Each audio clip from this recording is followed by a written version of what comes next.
Swayam Prabha. Digital India. Educated India.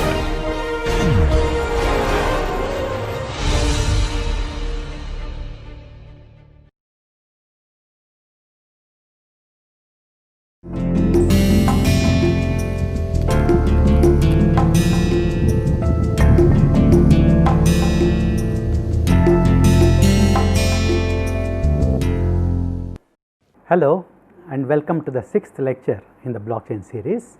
In this lecture, having studied about the various characteristics, uses, applications and varieties of blockchain, in this lecture we will take a brief look as to how do we go about building a blockchain.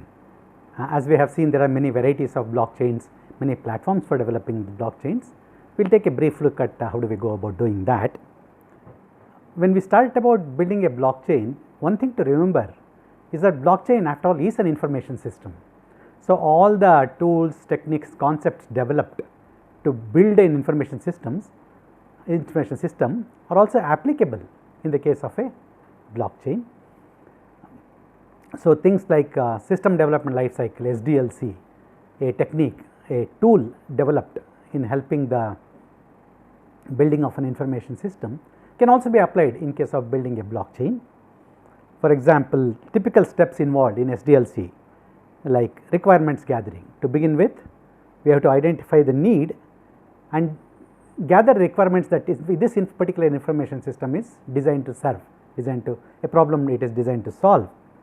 And the next step of systems analysis, where we break it down in terms of where is the input coming, where is the output going, what is the processing that needs to be done, who are the people who need to use that, what is their perspective. So, which will involve various kinds of structured interview and brainstorming and other tools. Those steps can also be applied in terms of building a blockchain. Next, develop the architecture and select the tools. We can do high level design, low level design, all those things can also be applied in the case of a blockchain. Next, after we have done the requirements gathering, systems analysis, developed the architecture and selected the tools, we get into actual development itself. Then it will also include testing, various types of testing to make sure, and then implement the system, and then train the users so that they start using. One thing to remember, however, is that the technology and applications in this field are moving very fast. So, typically an IS SDLC project, one characteristic is that it takes time, it takes a little time to go through the SDLC cycle. All those steps may have to be compressed here. Things move very fast. We may have to quickly get something up and running and put it into implementation, then improve it. So, other tools like rapid prototype development or Scrum and other tools can also be are better suited for developing a agile development, and Scrum are better suited to develop a blockchain. And so, some of these steps specific to blockchain we need to consider before we go about developing a blockchain include: first, decide if blockchain is an appropriate solution. Though the advantages of blockchain has been given so much prominence that we may forget that there may be other tools, other techniques, other systems who may be more appropriate. For example, if it is just a matter of record keeping, which may need to change, a database system might be better. If we need to develop a tool for storing information and just making it available, not necessarily developing trust and other factors, again a database system or an ERP system might be better.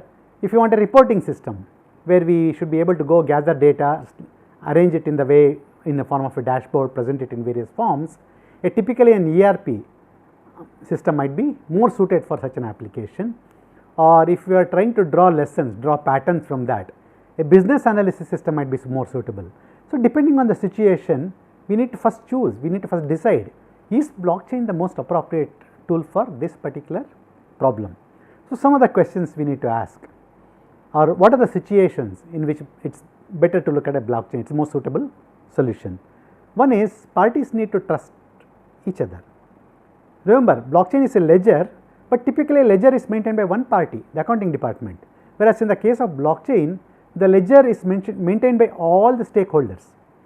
So, when I make an entry, when it gets approved, it should be done in such a way that other parties should be able to trust me. They may not know me, all of us, blockchains by definition are worldwide, they are across the internet. So, nobody knows who I am, nobody has seen me. So, if I make an entry and that entry goes into the blockchain, others should be confident, everybody should be confident that it is a valid entry. That is, we all should be able to trust each other and all of us are jointly making entries into the blockchain. Second, it requires distributed consensus. Again, going back to a regular ledger, any entry made into a regular ledger, your boss has to approve that and auditors have to come and validate it, that is it. Then it becomes a legal entry. Whereas in the case of blockchain, remember, we use this concept of distributed consensus to arrive at a conclusion whether a transaction is valid or not. So, in any situation where parties who do not know each other, who do not meet each other, need to trust each other, a situation which requires distributed consensus, it requires everybody distributed updating the addition to the ledger, and entries and transactions once entered are irreversible, also called immutable. So, if these are the requirements of any situation, then blockchains would be the most appropriate solution, because developing blockchains requires a certain type of effort, a lot of resources and propagation. So, before we do that, we need to see if all these conditions are met and then decide. If one or more conditions are not met, are not required, then we have to look at different solutions other than blockchain. But if these conditions are the predominant requirements of any given problem or a situation, then blockchain would be the most appropriate solution. The second decision, once we have decided that yes, we need to build a blockchain for our situation, second question is to decide which type of blockchain is appropriate. We have seen that if we have a public blockchain, private blockchain, permission blockchain, permissionless blockchain, combinations of those, federated blockchain, public permissionless blockchain, public permission, like that. So, depending on that, for most business situations, it is turning out that a private permission blockchain is turning out to the most appropriate one, but for mass usage like cryptocurrencies and things like that, a public blockchain is more suitable. Whether it needs to be permissioned or permissionless is one more decision that needs to be taken after studying the situation at hand. The third decision to be made is to select a suitable consensus mechanism. Is it going to be proof of work, which has its advantages, its own disadvantages, which you have seen in some of the previous lectures, or it is going to be proof of stake, or should we consider something else, delegated proof of stake, for example. So, that is the third call one has to take before we go about designing and developing a blockchain. And then once we have decided that yes, we need a blockchain, our situation calls for these problems, and they can only be addressed by a blockchain. We have decided what type of blockchain, we have decided on a proof of consensus, then we need to go about selecting a development platform. Of course, depending on our needs, we can start from scratch and use a high level programming language like C++ or Java to develop a blockchain, but there are ready tools, the ready set of tools called platforms, and we need to select from, it is better if we can select from one of them, because they make the process much more seamless, much more faster, and offer much more capabilities than we starting from scratch would be able to do on our own.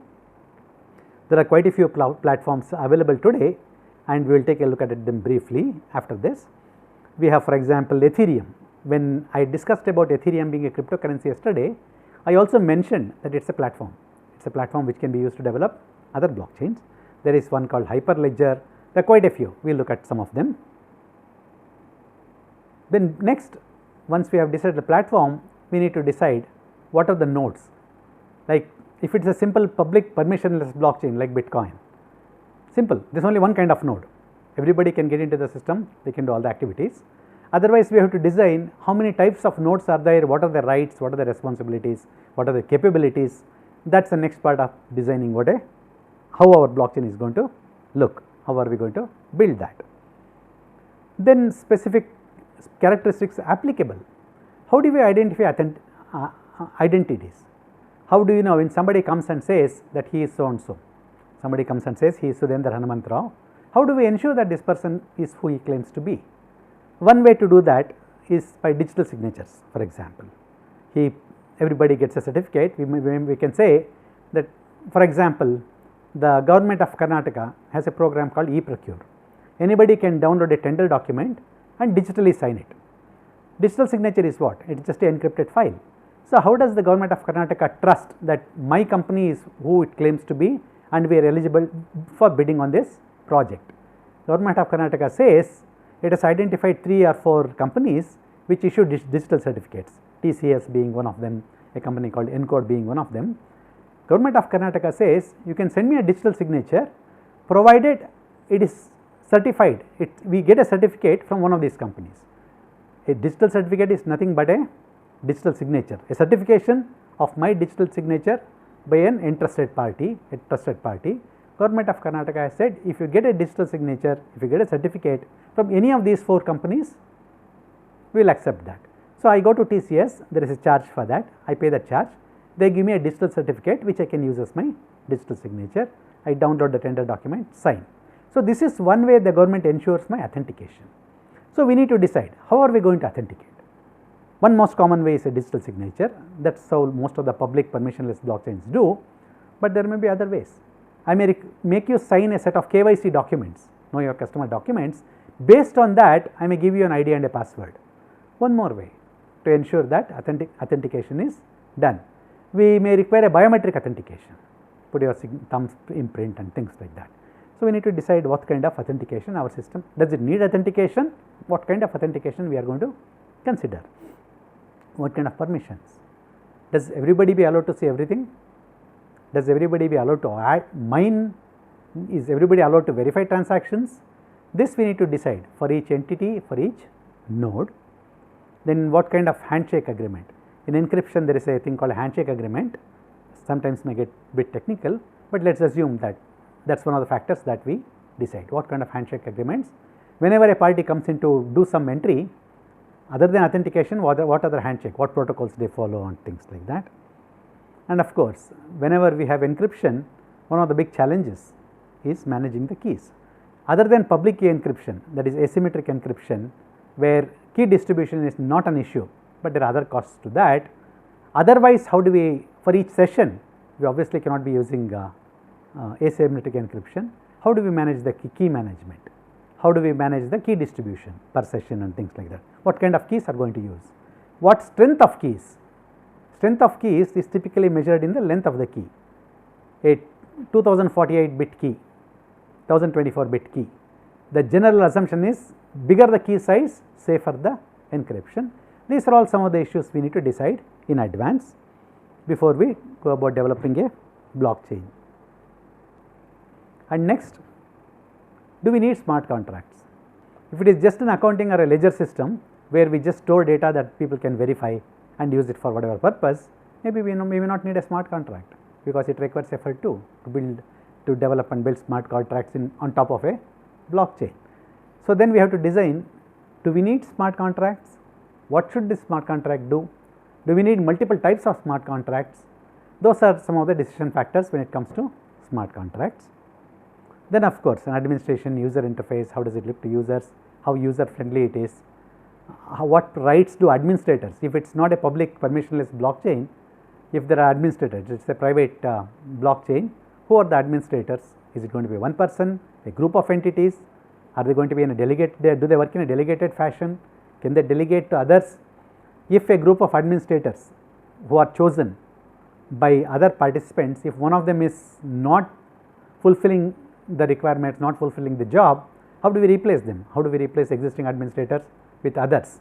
These are all the issues that need to be considered under this heading, designing a administrator and a user interface. And blockchain,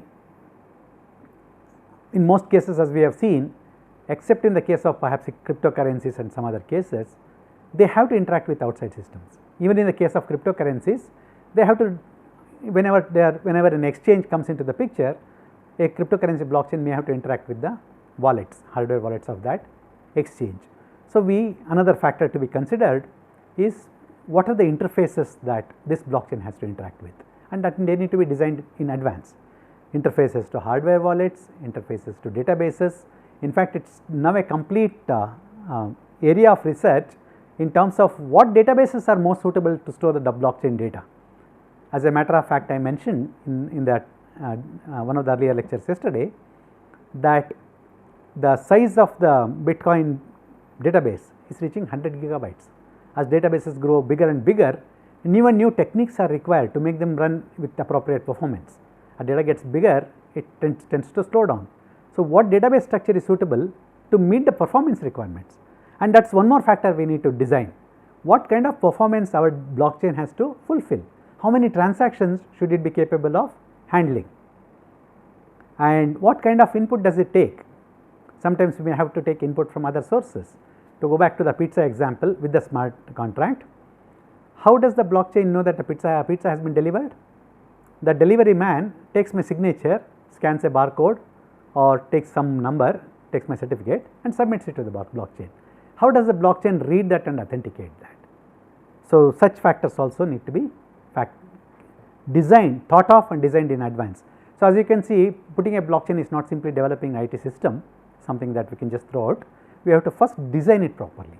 Only then does it fulfill all the requirements that we are intending to use the blockchain for.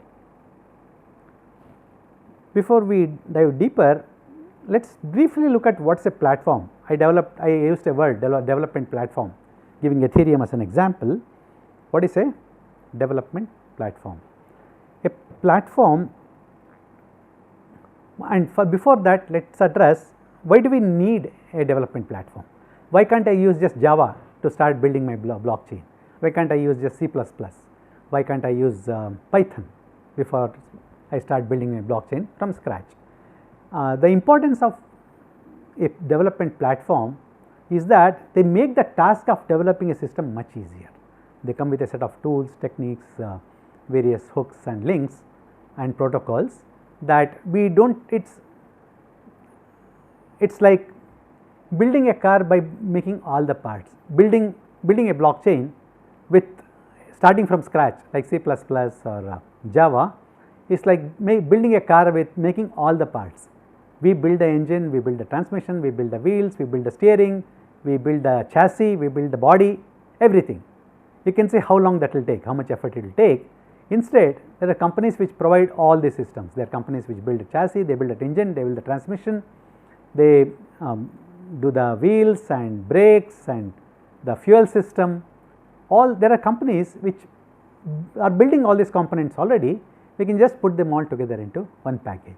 That is what platforms do. Platforms are this ecosystem of the various tools already available, so that we can make the product much better in a much faster time, because some of these tools are so sophisticated and our own it takes a lot of effort to develop them. Instead, we can get those capabilities and put together a very sophisticated system in a very short time with very little effort, and this ecosystem of all these tools put together is what is called a development platform.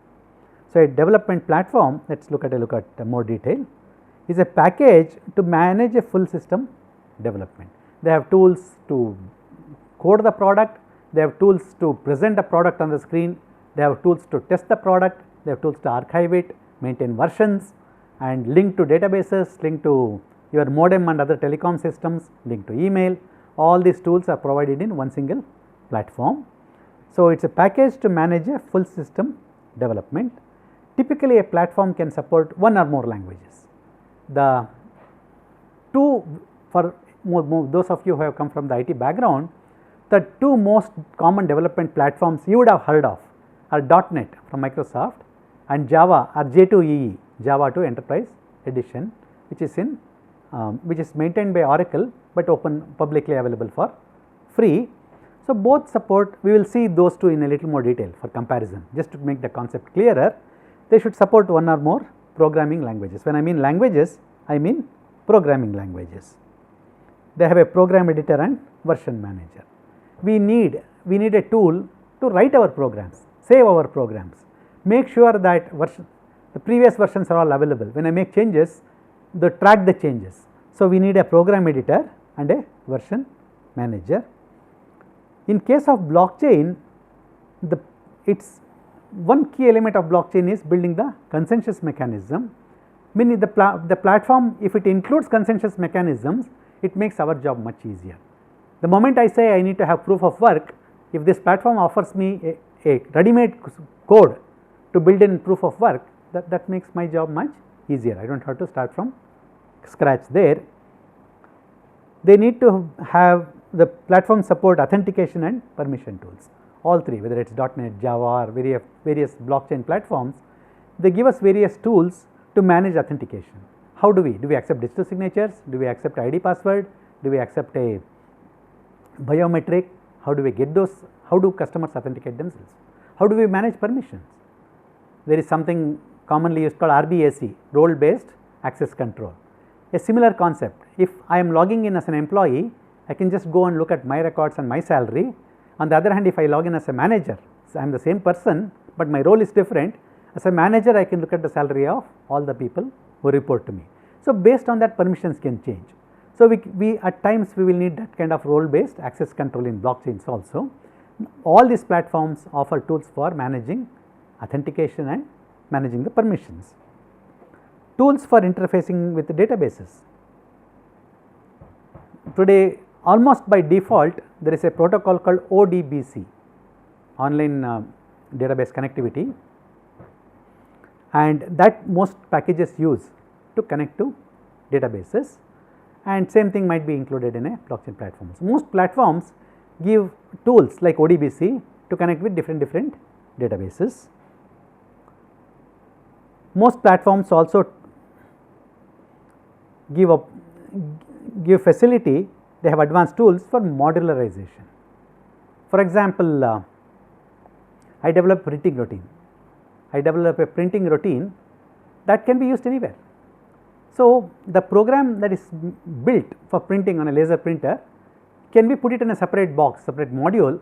So, wherever I need, I can call and use it. Every time I do not have to use the code. Or in the case of a blockchain, suppose I need a code for my smart contract to read a barcode or to read signatures and store them and match them. This may be needed in multiple situations, not just while pizza delivery, it is going to be useful in other situations also. So, the code that we have developed, the piece of software we have developed to read barcodes and scan and interpret them will be applicable in other situations. I should be able to take it and keep it away and use it wherever I need. This concept is called modularization. Platforms give you tools to manage modularization, which helps us not repeat the work. If I need to use that barcode scanner anywhere else, I can just take this piece of code, piece of software, put it out there. I do not need to redo it all over again. And in case of blockchains, the platforms also will support writing smart contracts, since they are a critical element of developing a blockchain. As I mentioned, for those who are in the IT world, the two most common platforms you run across are the Microsoft .NET and Java J2EE platforms.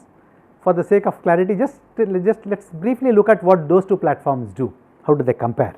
Both are excellent platforms to develop an IT system today. It is almost like a black and white situation. Do I select a .NET platform? Suppose I need to develop an accounting program, I need to develop a payroll program, I need to develop a banking software. It is not I need to develop a ticketing reservation system. Today the question is pretty simple. Do I select a .NET platform or do I go for a Java J2EE platform? And remember, when I say platform, these are software development environments which come up with all these tools. So, let us look at a sample comparison between Java and .NET. .NET comes from Microsoft, and Java or J2EE or J2SSE comes from the Java community. It is a community of open source programmers. Voluntary contributors are contributing to this effort, but it is managed by the Oracle Corporation. The development environment, the editor and saver and version control is provided by a tool called Visual Studio in case of .NET. In case of Java, it is provided by a tool called Java Development Kit, JDK. The languages .NET supports are Visual Basic, Visual C++, C Sharp and a couple of others, whereas Java predominantly supports only one language, that is Java. We can embed C++ within Java and things like that, but the standard language in the Java J2EE is this language called Java. The runtime environment, that is, when a program is running on a server, if I need to run that program. For that program to run on my laptop, I need something called a runtime environment. Let us not worry too much about it, but there is something called an RTE. Remember, in case of Ethereum, I mentioned something called EVM, that is what it is. In case the runtime environment in Microsoft .NET is called .NET Framework. In case of Java, it is called Java Virtual Machine or JRE, Java Runtime Environment. The tools for graphics, all those animations we do, the pictures we show, nice colors we show, and numbers and the way they appear on the screen. These demand graphic tools. Graphic tools help us do all those animations and various presentations. .NET has excellent graphic tools included. J2EE also has excellent graphic tools included. For modularization, that is sharing and reuse, I develop one application. Suppose I am developing a banking software. One of the things we commonly use in banking software is how to calculate simple interest or compound interest. If I develop a program to develop simple interest, it will be used in a number of cases throughout the banking program. So, I can modularize this and make it available for sharing by everybody, likewise with compound interest. So, for enabling that, for enabling one program to be written once and be included in number of other programs, Microsoft has an architecture called DCOM, also what are called DLL, dynamically linked libraries. Java has a series of tools to help us with modularization, like Enterprise Java Beans, struts, springs, and new ones are coming all the time. They all need what is called an application server. Microsoft again uses .NET as the application server. In case of Java, there are quite a few application servers. Some of you might have heard some of these terms like WebSphere, JBoss, WebLogic. These are all what are called application servers. They actually run the application for us. We will not go into that in detail. Today on internet, the protocol, that is, I might be using a Intel based laptop, you might be using a desktop, somebody might be using an Apple, somebody else may be using a Linux based machine. If I send a message to you on email, or if a bank is running like HDFC Bank, if I run HDFC Bank's website, home site on my Intel based laptop and they are running it on a Linux based machine, how does it work on all the systems?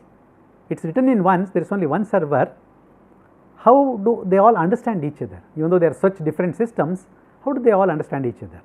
In real life, my mother tongue is something else, and many of you may have different mother tongues, but we all understand each other because we speak a common language, English, as in this case. It could be another language in another case. So, English acts as a common binding language or a protocol amongst all of us. Every language does the same. So, the protocol, that the language that internet speaks, to so to say, loosely talking, the common conventions that anybody on the internet has to follow is what is called TCP/IP. So, today if I want to develop my program on Windows and want any other system running elsewhere, including Windows, to understand and run it the way, you follow what is called TCP/IP, and .NET supports TCP/IP. TCP/IP stands for Transaction Control Protocol / Internet Protocol.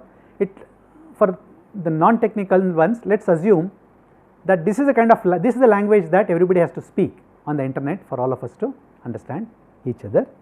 .NET supports TCP/IP, J2EE Java also supports TCP/IP. Microsoft supports various kind of databases. The database in the background could be Oracle, it could be SQL Server, it could be any other database, for example. They all are supported by a common language called ODBC or LDAP. Java also supports JDBC and JNDI.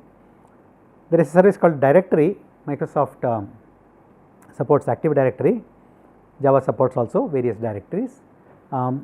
If you do not understand these terms, do not worry. Just to show that a platform provides these capabilities. They provide a capability. MySQL, that is the other type of database I was thinking of. Microsoft supports SQL Server, MySQL, or the old DBase or Oracle, anything. Java also supports all those databases using JDBC, and they support a simple way of scripting, simple way of writing programs using a language called a script. Microsoft has Visual Basic Script, Java supports JavaScript. So, my purpose of showing this is to show what a database can do, what a platform can do.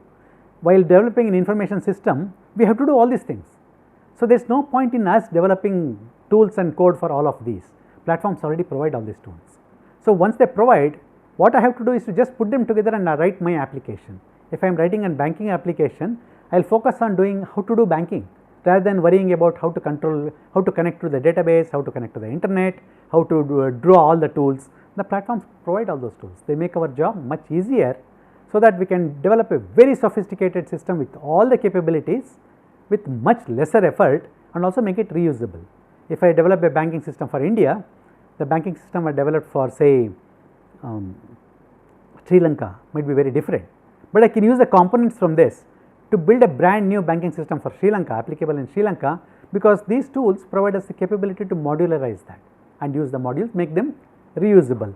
That is the importance of platforms in information systems. They make our job far easier than we can ever think of. So, that is one reason why I took a small digression to explain the importance of platform as a concept. So, for blockchain also there are a number of development platforms. They help, each platform comes with its own characteristics.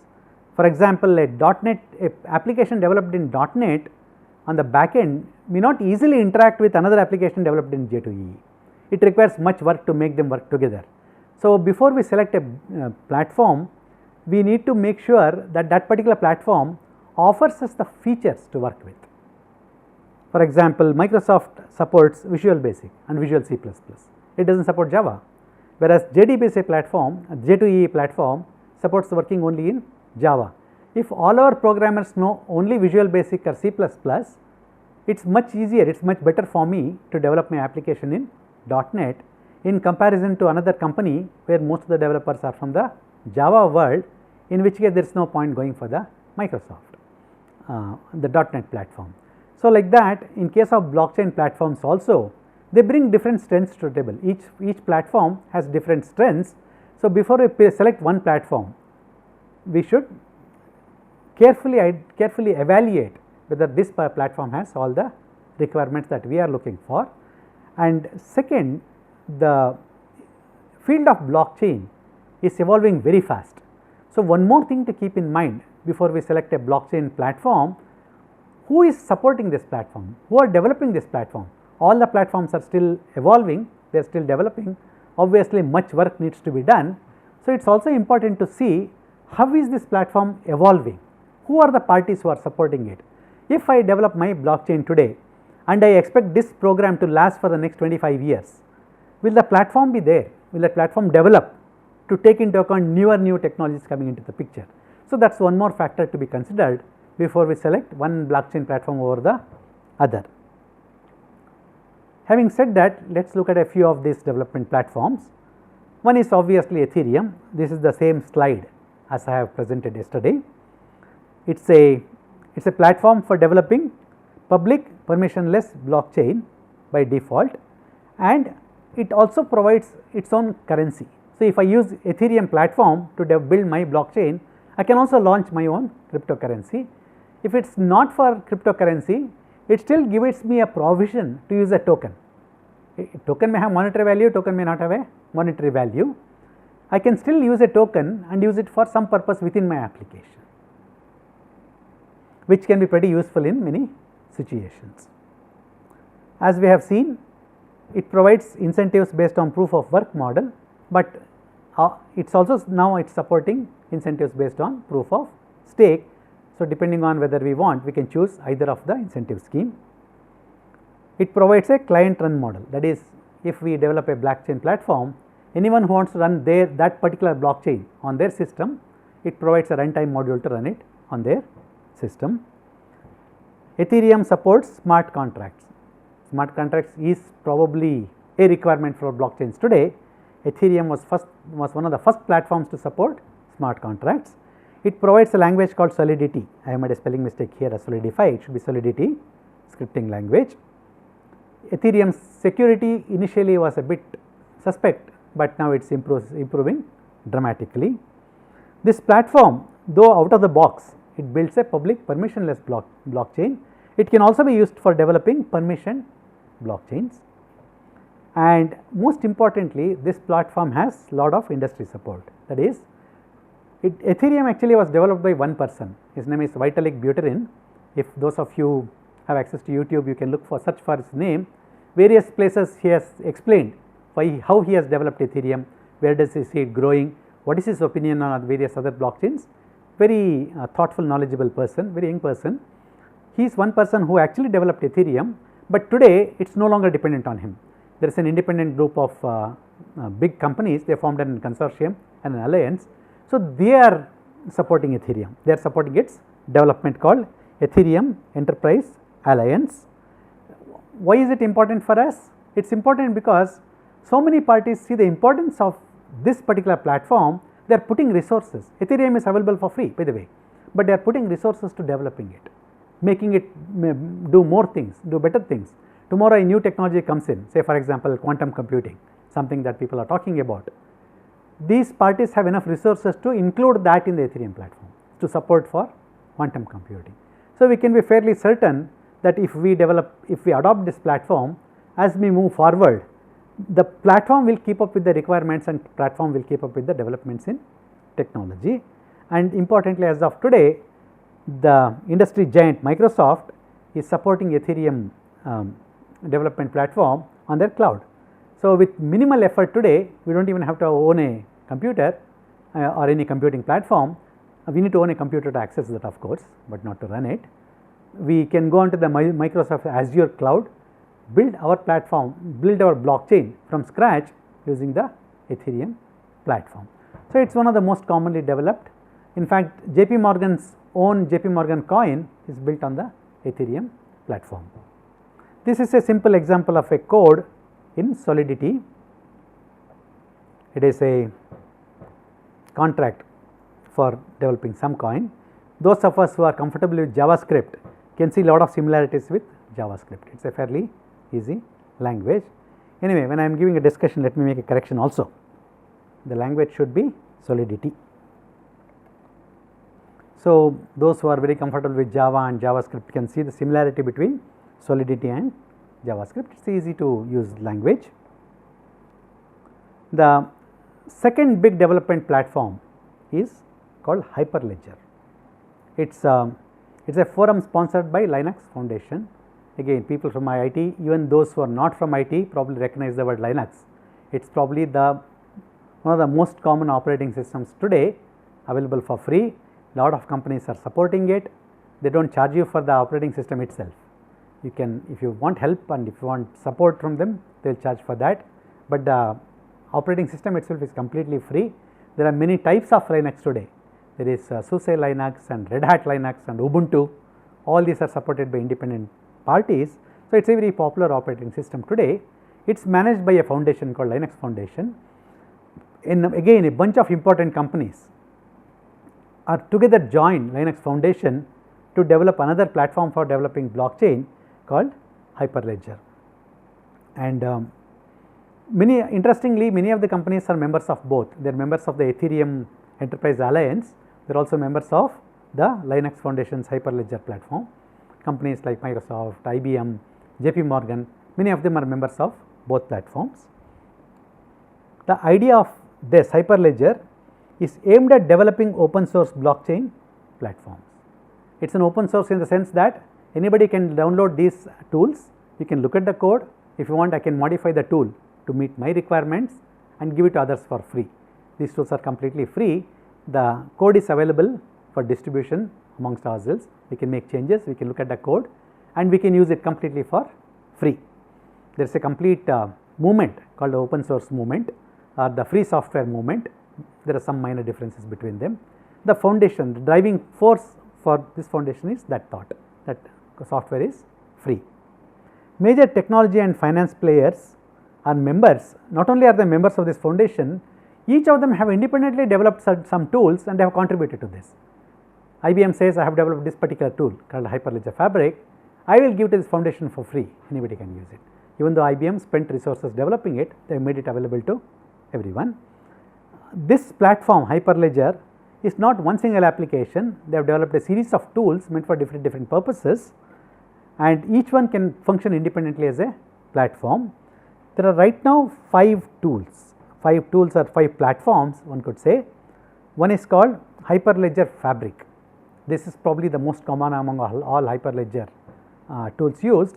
In one of the later lectures we will look at a pilot study of building a blockchain for settlement between banks. That is an example of a blockchain built using Hyperledger Fabric. There is one more tool contributed by some third parties called Hyperledger Iroha. Hyperledger Fabric is predominantly meant for developing blockchains which run on the desktop or a laptop platform or the PC platform. Hyperledger Iroha is a tool to enable developing blockchains running on the mobile platform. All of us use smart chains. So, if I want to develop a blockchain whose main customers are more smart chain users, I may be better off using Hyperledger Iroha. Hyperledger also has an interface to Ethereum. Hyperledger, using its tools, you can also build a platform which can run with Ethereum. So, that is provided by a tool called Hyperledger Burrow. It is also a runtime environment, Ethereum virtual machine based blockchain. So, if you want to develop a blockchain which conforms to Linux, can also run on a Linux platform, we can use Hyperledger Burrow. There are 2 more tools, Hyperledger Sawtooth and one more called Hyperledger Indy. Hyperledger Sawtooth also is another platform for developing certain types of Hyperledger blockchains, and Hyperledger Indy is a common tool which can be used by all other platforms. It is used for identity management. We have seen that except even in public blockchains, one needs to prove who one is. If I am consistently buying Bitcoin, if I am buying and selling, every time I need to prove that I am the person who is, I am the person who owns this Bitcoin, I am the person who is buying a new Bitcoin, I am the person who is selling this Bitcoin. So, establishing identity in the virtual world is quite a task, and this tool Hyperledger Indy makes it easier to verify identities, gives a number of ways which I have discussed already.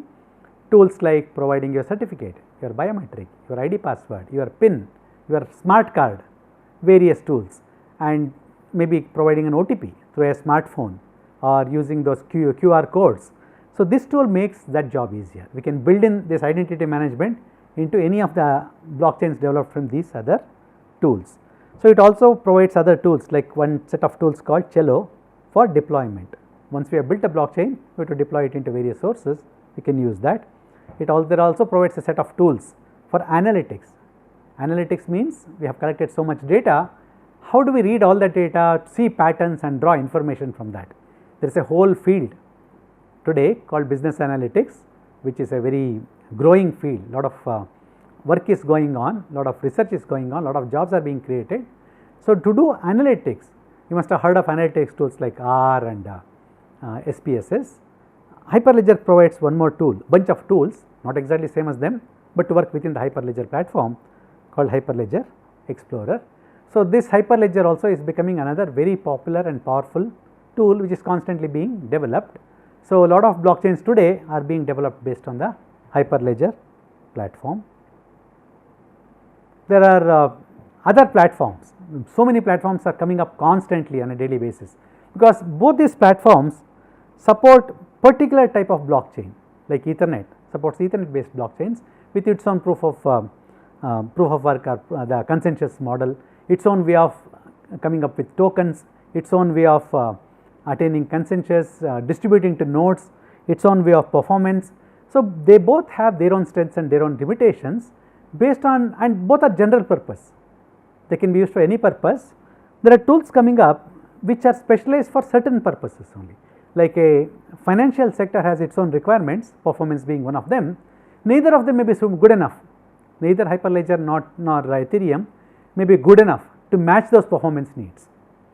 So, there are new platforms emerging which will support financial industry, focus will be on performance and ensuring. There are applications like Ripple which are based more on a trust based network. They do not use consensus, they use a trust based network. So, for those, for developing systems which are rather trust based network, there is no concept of mining, there is no concept of distributed consensus, but there is a concept of developing a network of trusted nodes. There are platforms emerging to support such applications also. These are the two most common today, but there are quite a few. Here is a good comparison on some of the key parameters of some of these other platforms. There is a platform called Corda, which is developed by a company called R3. By the way, Ripple itself by Ripple Labs is a platform. There is one more platform called Credits, one more platform called Coco. The list goes on and on. These two are the most common. Ethereum is a generic blockchain platform, that is what I meant. Ethereum can be used to develop a blockchain for pretty much any purpose. Hyperledger Fabric, they have taken only one of them out of the 5 tools, they have taken the most commonly used tool, Hyperledger Fabric. It is a modular blockchain platform. What does it mean by that? In Ethereum, I have to implement everything together. If I build Ethereum, the currency or the token is built into that. The Ether, once I build a Ethereum platform, a blockchain based on Ethereum, it provides all the capabilities plus the currency also. It includes mining. Whereas I may want to build a blockchain without the currency, without the token, without the mining. I can add it later. Right now I do not need that. I just need a blockchain with distributed consensus and a consensus mechanism, variety of nodes, authentication.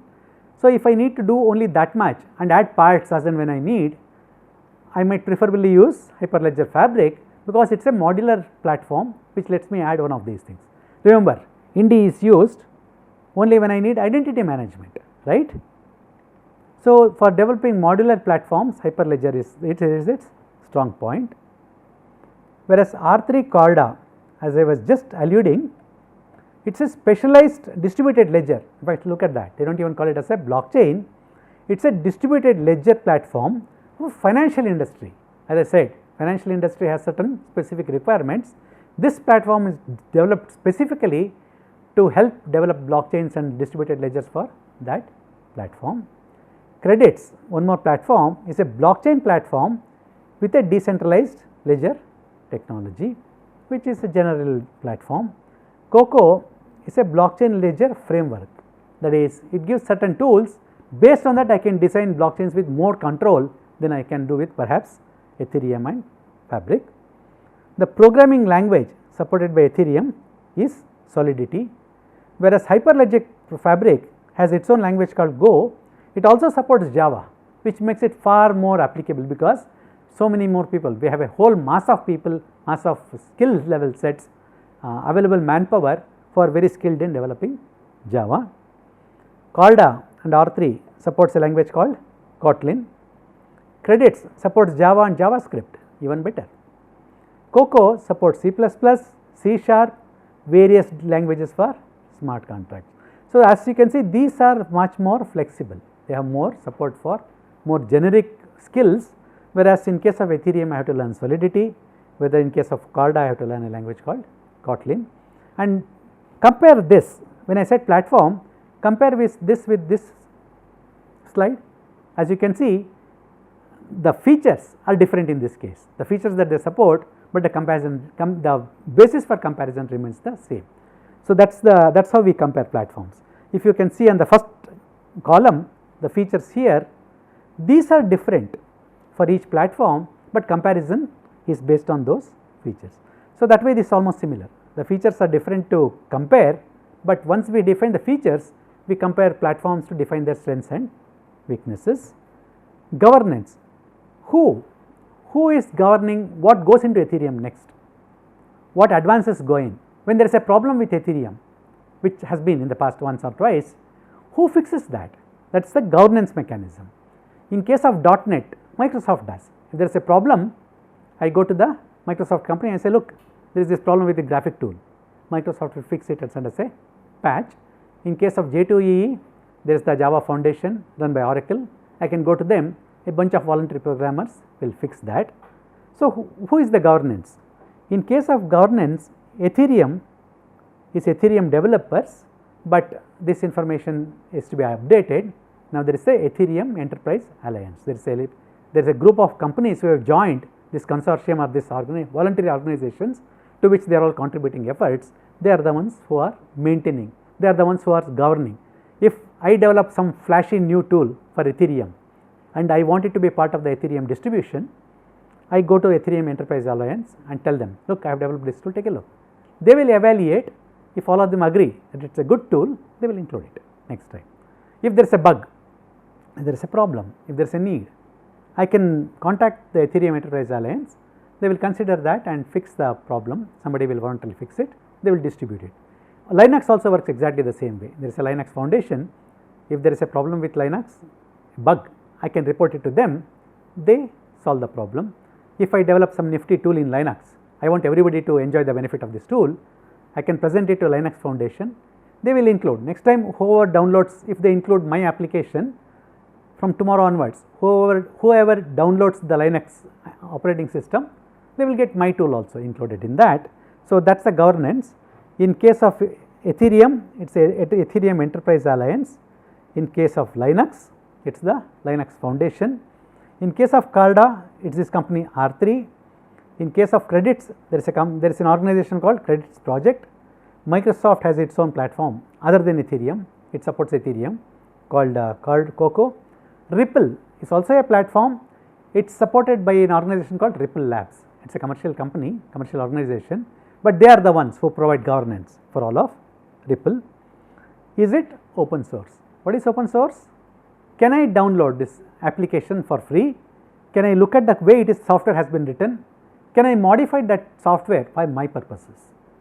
Can I do all that? Then there are certain organizations have published standards to meet this concept called open source, but generally these are the 3 or 4 characteristics for a software to be open source. Linux, for example, is open source. I can go to any of these sites, download it for free, use it, give it to my friend, I can make changes because the software is available, the code is available. If in case of Windows, I do not know what is the code behind that. If I download Windows, if there is anything, I have to go back to Microsoft. I do not know what they are doing inside. In case of Linux, I can see how it is done. If I want, I can change that. I can change the look, color, how the cursor looks. So, that is some of the requirements for a software to be open source. So, is this platform open source? Ethereum is. We can do all these things after downloading the Ethereum platform. Hyperledger Fabric is a open source platform. R3 Carda is not. It is controlled by this company R3. They may make the code free, available for free, but they control the rights, how to make changes, how to propagate them, what changes go in, what advances go in. Credits is open source, free. Coco, even though it is controlled by Microsoft, it is still open source. And how do they provide consensus? Ethereum provides consensus based on mining, based on proof of work, but modification now based on proof of stake also. Hyperledger provides a consensus based on broad understanding of consensus that allows multiple approaches. And at Ethereum, it is at a ledger level, this is at a transaction level, that is a level of detail we will not go into. R3 provides consensus based on what are called notary nodes, the way notaries do. Today, if I get a document, if I get a certificate of ownership, it is just a paper, document written on paper. How does it get validity? Because a notary notarizes that. He says, I have verified it is true and all. Carda implements the concept of notary. There are certain nodes which are allowed to provide consensus certified transactions. So, its consensus is arrived by a notary concept. Credits includes new consensus in the form of delegated proof of stake. Remember delegated proof of stake from yesterday's discussion? In a blockchain, certain nodes are given the rights. The other nodes elect that these are the nodes who are allowed to certify the transaction, who are allowed to validate the transaction to arrive at a consensus. Most of them also include mechanisms where if out of 10 nodes chosen to provide consensus, if one of them is misbehaving or doing things wrongly, there is a mechanism for the other nodes to vote them down and select a new node. And there is also the Byzantine fault tolerance, one more method. Credits provides those two methods, and Coco provides a completely different consensus which we have not looked at, called Paxos and Caesar consensus or other consensus algorithms. So, platforms can differ on which consensus mechanism they provide. So, this should be one critical element on how do we choose our platform based on what we need. How does it support smart contracts? Ethereum supports using Solidity, using something called smart contract code. We have to write code to separate. We can write any smart contract we want. So does Hyperledger, so does Corda. It also has a smart contract load and a smart level. Credits supports self-executing smart contracts. Coco supports self-enterprise smart contracts. Currency, Ether. Ether includes a currency called Ether. They can also be converted into just valueless tokens.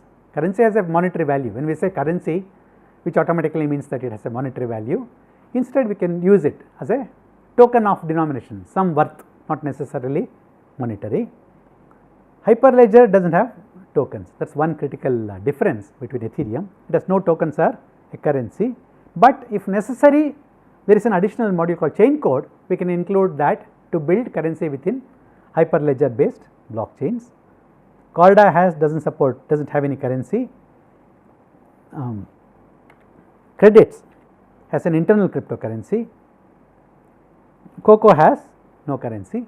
Ripple, it is not a blockchain platform, it is a payment system platform. It also has its own currency called RPX. Does it allow permissioning? Ethereum by default is a permissionless blockchain, but we can if necessary. Whereas Hyperledger lets us various types of permissions. Each node can have a different set of permissions, very fine grained. At node level, we can assign permissions on what they can do, what they cannot do. Whereas R3 has coarse grained. At broad level, we have classes of nodes. Anyone belonging to that class of nodes will have certain level of rights.